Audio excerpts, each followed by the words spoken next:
এটা এমন এক গল্প যেখানে ভালোবাসা, প্রতারণা আর বন্ধুত্ব সবকিছুই মিলেমিশে তৈরি করেছে ভয়ঙ্কর এক পরিণতি।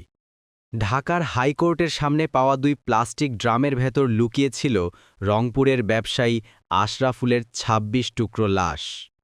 মালয়েশিয়া ফেরত জরেজ, তার প্রেমিকা শামীমা আর আশরাফুল, তিনজনের সম্পর্ক গড়ে তুলেছিল এক জটিল ত্রিভুজ, যেখানে কেউ খুঁজছিল প্রেম, কেউ সুযোগ আর কেউ চাইছিল অর্থ।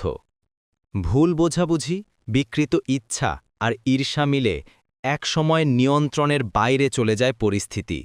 রাতের অন্ধকারে ঘুমন্ত বিশ্বাস ভেঙে যায় এবং হাতুড়ির আঘাত আর স্কচ টেপে থেমে যায় আশরাফুলের জীবন।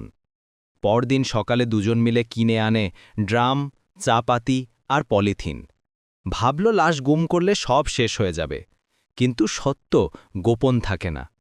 পুলিশ আর র‍্যাব দুইভাবে ঘটনার কথা বললেও স্পষ্ট একটাই সত্য: অন্ধ প্রেম আর লোভ মিলে এক বন্ধুকে ২৬ খণ্ডে শেষ করেছিল যারা, তারা নিজেরাও হারিয়ে গেছে অপরাধের অন্ধকারে।